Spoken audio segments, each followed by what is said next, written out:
it's us again. Today, we have our very first DIY project that we're uploading to this channel. For our first DIY video, we wanted to do the Texas flag out of pallet board. Here's how we made it. We picked our 3 best looking pallet boards. You don't have to use pallet boards, you could go buy wood, but since we have pallets laying around, that's what we're using. Now our boards are 7 1/4 inches wide, so without stripping them down, cutting them down smaller, we decided to make our length 14 1/2 inches so that we can maintain the ratio for the size of the flag. Now you'll only need 3 boards, 1 for each color square. We went ahead and made our marks for 14 1/2 inches for the best section, and we're going to make our cuts. Does it need to be plugged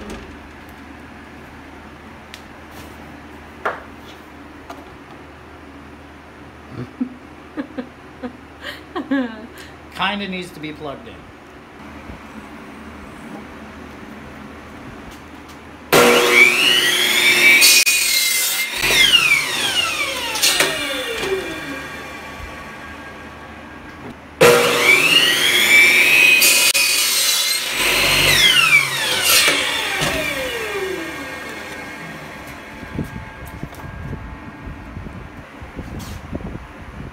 Now that we've made both cuts on our first board, we moved on to our second and third board. We're only making 1 cut because we're going to use the first one as a base for the length of these 2. So like I said, we only made 1 mark, and we're going to go ahead and cut that one side.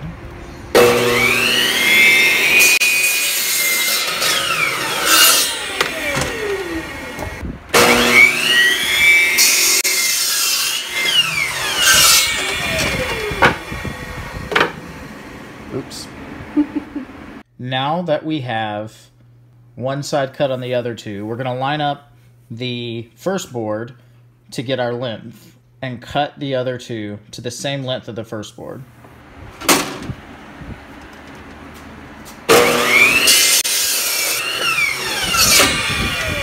This is a homemade rustic piece, so it doesn't have to be exactly precise. Plenty of flaws.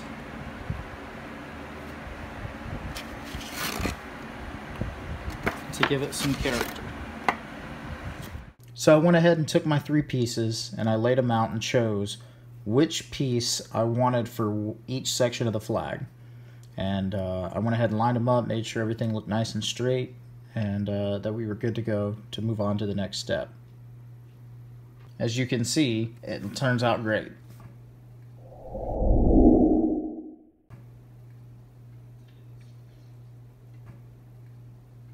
Alright, so we've got our boards here.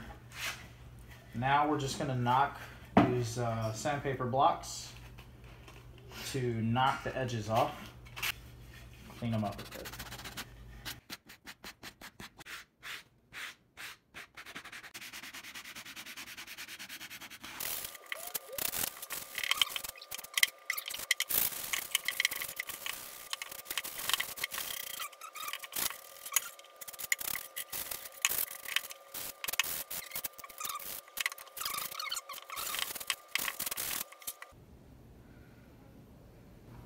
Now that the boards are nice and clean, it's time to paint.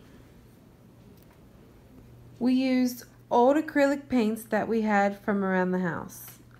We used the colors red, white, and blue. Out of the 2 brands, I preferred Apple Barrel. I put the paint in the Dixie cup to keep things neat. I used cosmetic sponges from Dollar Tree to apply the paint. When I applied the paint, I moved with the grain.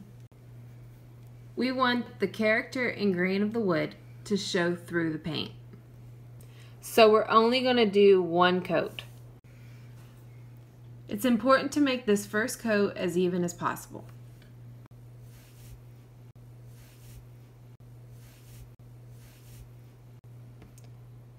Don't forget to paint all 4 edges of each board. Go ahead and repeat this process with the white board and the blue board.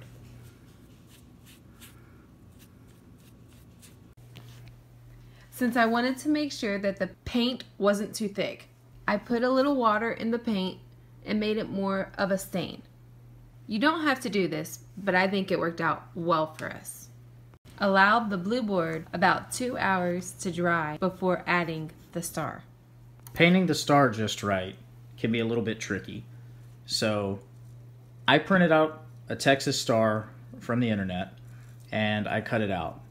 Now there's two ways you can do this. You can use the stencil you created from cutting the star out, but since we've had problems with paint bleeding under the paper, making it blotchy, we're tossing that.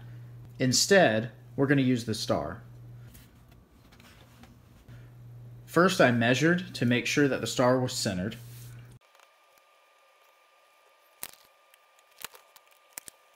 And then I used tape to hold the star in place so it didn't move.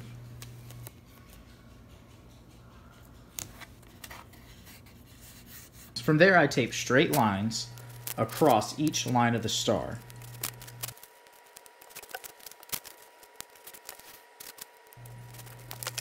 From there, I used scissors to cut out the star, leaving behind a stencil made out of tape.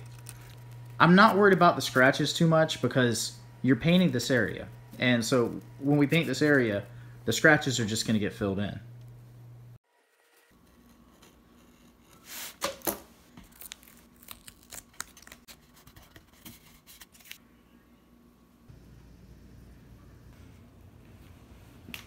To get a nice, crisper image of the star, I chose to use a paintbrush.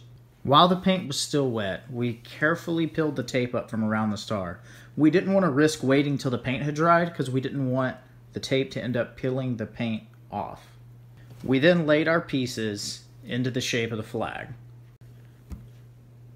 Now it's time to attach them together. First, I flipped the pieces over. With flipping it over, we were very intentional about how we did it because we didn't want to accidentally have a backwards flag. So we're showing right here how the flag needs to be flipped in order to not mess it up. I happen to have a few boards of pine in the garage, and since we already have a couple of those cut to length, we're going to use that. We placed one board on the top and bottom. Now I would prefer to use a thinner 1/4 inch board, but since we don't have any, we're just going to pre-drill our holes and drive our 1/2 inch screws a little deeper into the board. Having completed the project now, looking back, I think we would have preferred to have just used a piece of 1/4 inch thick plywood or some other board cut to the same shape of the flag, maybe just an inch shorter on all sides. We had a lot of difficulty in keeping the boards going straight. The board's crooked. That's what's going on. I found a small 1/4 inch thick piece of plywood. We are definitely going to do the backing different next time. Before adding any screws, take a second to make sure that everything is flush and lined up correctly. Then we take our 1/2 inch screws and we start attaching the backings to the flag. It's important to pre-drill your holes with screws, especially in a board like pine, because if you don't, you're going to end up splitting the board.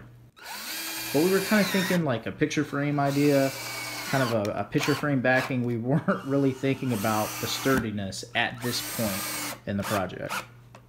Since the flag wasn't very sturdy, we decided to add a couple more screws. Yeah, I still suggest one solid piece as the back. To hang it on the wall, I just used 2 screws and a small piece of chain. You can pretty much put any of your preferred backing to any picture frame or anything that you would make, a shadow box, anything like that. Once we put the back on, we're done. You have your finished project.